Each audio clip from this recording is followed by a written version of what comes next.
Okay guys, I was going to shut down the computer and call it a night when I saw that Fox News just posted this video where Laura Ingraham is interviewing Donald Trump. The name of the video is Trump Reveals New Details on Imminent Threat from Soleimani.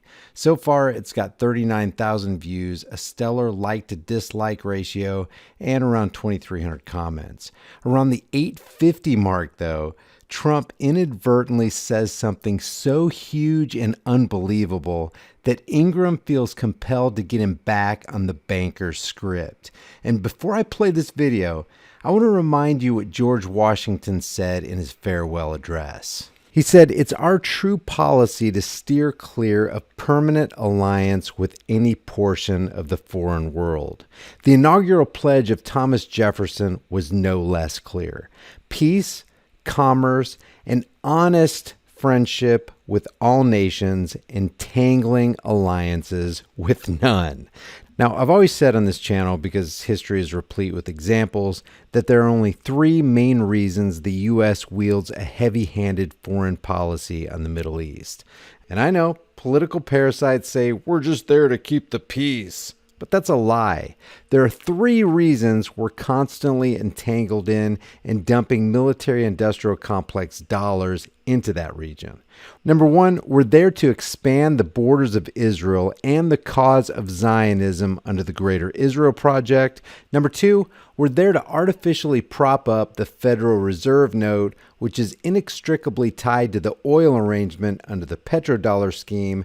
And number three, of course, we're there to take the oil. We should all know by now that all wars are bankers' wars, and the Zionists love to have control over the world's black gold ready source of oil. And that leads us to Trump's colossal faux pas. I moved our troops out of Syria, on the border between Turkey and Syria. That turned out to be such a successful move, Laura. Look what happened. Now they protect their own. They've been fighting over that border for 1,000 years. Why should we do it? And then they say he left troops in Syria. You know what I did? I left troops to take the oil. I took the oil. Left troops to take the oil. I took the oil. Think about that, guys. He just admitted before a viewing audience that he left troops in Syria to take the oil. And don't think for a second that he's the only president to use military force to steal the resources of other countries. It happens all the time.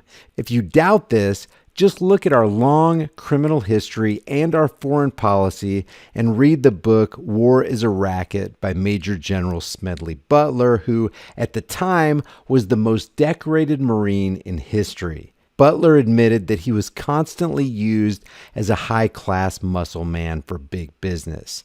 So now at this point in the interview, Ingraham feels like she needs to correct the President of the United States and get him back on the deceptive script of the international bankers and criminal warmongers. The only troops I have are taking the oil. They're protecting the oil. I took over we're taking the oil. Right? Did you hear that? Now he says, I took over the oil. I took We're over taking the oil. We're not taking Well, the oil. maybe we will, maybe we won't. You're protecting the facility. I don't know. Maybe we should take it, but we have the oil. Right now, the United States has the oil. So they say he left troops in Syria. No, I got rid of all of them, other than we're protecting the oil. We have the oil. The Wall Street Journal is reporting today that after this strike... Now Ingraham deflects to something else to get Trump out of the noose he just tied for himself. So Trump went from, I left our troops in Syria to take the oil, to maybe we will, maybe we won't, to, I don't know, maybe we should take it, to we're protecting the oil, to we have the oil. It's like we've been saying all along, guys. We're in the Middle East because the Middle East has oil. If the Middle East didn't have oil, we wouldn't be there. And as long as there are profits in war and the money's flowing for black gold liquid energy, there will be little incentive for peace. All presidents are Rothschilds, Rockefeller, J.P. Morgan, Israeli-controlled puppets. Please like and share this video everywhere you can on social media and leave your thoughts about this for the world and the Google Thought Police in the comment section below. And I'll see you guys in the next heavily censored shadow ban video.